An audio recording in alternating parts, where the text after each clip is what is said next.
اب میرے بھائیوں اگلی 2 آیات کے اندر بلعام بن بعورہ کا ذکر آنے جا رہا ہے. ہاں، علماء کے فضائل بیان ہونے لگے ہیں، لیکن علماء سو کے کہتے ہیں کبھی کبھی علماء کے فضائل بھی بیان کر رہے ہیں. دیکھیں اب قرآن میں جب آئیں گے تو ہم بیان کریں گے. بلعام بن بعورہ، بلعم بن بعورہ بھی اور بلعام بن بعورہ، یہ دونوں الفاظ کے ساتھ تفصیل ملتی ہے. المستدرک للحاکم میں جو میں نے شروع میں تعارف کرایا، قرآن کی بیسٹ 3 تفسیر کے چیپٹر ہیں، بخاری کا کتاب التفسیر، ترمذی کا کتاب التفسیر اور حاکم کا. المستدرک للحاکم میں موجود ہے کہ یہ آیات ایک یہودی عالم کے بارے میں نازل ہوئی، بلعام بن بعورہ کے بارے میں. بڑا نیکوکار تھا اور صاحب کرامت تھا. آج کے دور میں سمجھ لیں علماء حقہ میں شامل تھا. علماء حقہ، اہل سنت والجماعت. علماء حقہ تے لفظ ہی غلط ہے، حقہ نہیں ہوتا، حق ہوتا ہے. پیش بھی پڑھ سکتے ہیں حقہ. تو یہ علماء حق میں شامل تھا اس زمانے کے، لیکن دنیا کا کتا بن گیا.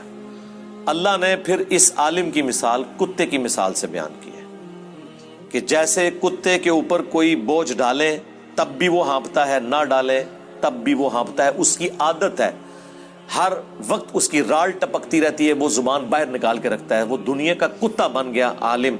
ہم نے اسے علم کے ذریعے بلند کیا، لیکن اس نے اپنے آپ کو پستی میں گرا لیا. موسیٰ علیہ السلام کا دشمن بن گیا. اللہ نے اس کی مثال کتے کی بیان کی. اور نبی علیہ السلام کی حدیث ہے ابو داؤد میں، ترمذی میں، کہ میری امت میں ایسے گروہ پیدا ہوں گے جن میں بدعات ایسے سرایت کر جائیں گی جیسے ہلکا کتا کسی کو کاٹ جائے، اس کے ایک ایک ریشے میں اس کا حلق پہنچ جاتا ہے.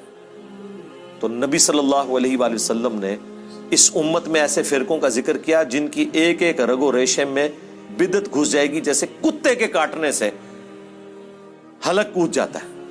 کتے کے کاٹنے کا کوئی علاج نہیں ہے. وہ ویکسین بھی اس وقت تک ہے جب تک کہ وہ وائرس ریڑھ کی ہڈی تک نہ پہنچے، ادروائز لا علاج ہے آج کے دن تک. تو اس پہ ہم نے عرض کیا تھا کہ وہ کون سا کتا ہے جو کسی کو کاٹ جائے اور اس کے اندر بدعات راسخ ہو جاتی ہیں. علماء، ظاہر ہے کہ کسی طبقے میں دین کے نام کے اوپر برائی کوئی کھلاڑی تو داخل نہیں کرتا، دین کا کسٹوڈین نہیں داخل کرتا. تو حدیث میں بھی کتے کی مثال اور ان آیات کے اندر بھی کتے کی مثال اللہ تعالیٰ نے بیان کی ہے بلعام بن بعورہ کے بارے میں. وَاتْلُ عَلَيْهِمْ نَبَأَ الَّذِي آتَيْنَاهُ آيَاتِنَا، ان کو پڑھ کر سنائیے اس شخص کا حال جسے ہم نے وارث بنایا تھا اپنی آیات کا، علم عطا فرمایا تھا. فَانْسَلَخَ مِنْهَا، وہ خود ہی اس سے پٹا توڑ کے نکل گیا. یعنی ہم نے تو اسے بلند کیا تھا لیکن اس نے نافرمانی کی روش اختیار کی. فَأَتْبَعَهُ الشَّيْطَانُ، تب اس کے پیچھے لگ گیا شیطان. فَكَانَ مِنَ الْغَاوِينَ، تو وہ بھی گمراہوں میں شامل ہو گیا. علم دیا تھا لیکن علم پر عمل نہ ہو تو علم کس کام کا؟ جب تک آپ اس سے فائدہ نہیں اٹھائیں گے. اس سے کوئی علم کو اللہ تعالیٰ کنڈیم نہیں کر رہا کہ وہ گمراہ اس لیے ہوا کہ علم والا تھا. نہیں، گمراہ اس لیے ہوا کہ علم کے باوجود اس نے اپنے علم کے مطابق عمل نہیں کیا. اگر علم نہ ہوتا تو وہ ویسے ہی گمراہ ہے، اس کا تو ذکر کرنے کی بھی ضرورت نہیں ہے. وَلَوْ شِئْنَا لَرَفَعْنَاهُ بِهَا، اور اگر ہم چاہتے تو بلند کر دیتے اس کا رتبہ. وَلَكِنَّهُ أَخْلَدَ إِلَى الْأَرْضِ، لیکن خود ہی اس نے اپنے آپ کو پستی میں گرا لیا. وَاتْبَعَ هَوَاهُ، اور اپنے خواہشات نفسانی کے پیچھے وہ لگ گیا. فَمَثَلُهُ كَمَثَلِ الْكَلْبِ، تو اب اس کی مثال ایک کتے کی سی ہے. إِن تَحْمِلْ عَلَيْهِ يَلْهَثْ، اگر اس کے اوپر کوئی بوجھ ڈالا جائے تب بھی وہ زبان ہانپے. او تترکہ یلہث، یا اسے اس کے حال پہ چھوڑ دیا جائے تب بھی وہ ہانپے. ذالک مثل القوم الذین کذبوا بآیاتنا، یہی حال ہوتا ہے ان لوگوں کا جو اللہ کی آیات کو جھٹلا دیتے ہیں.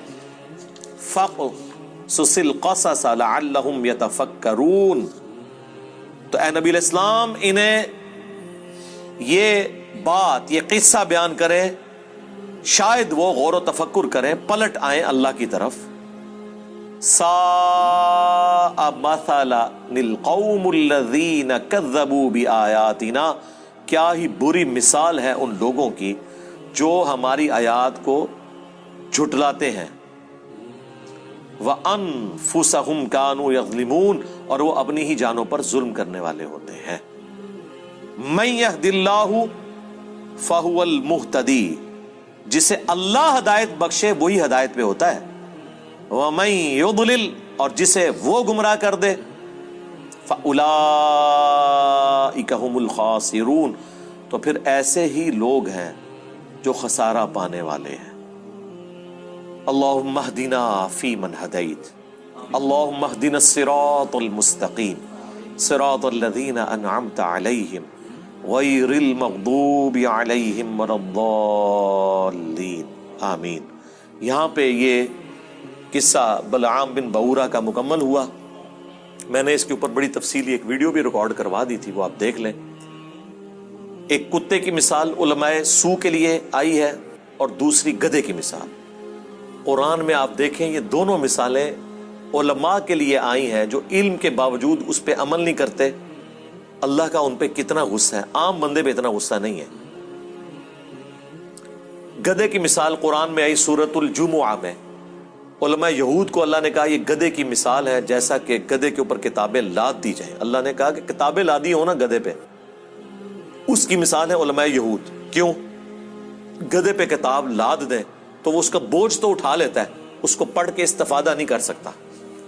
تو وہ علماء جو علم سے استفادہ نہ کریں وہ گدھے کی مثال ہیں.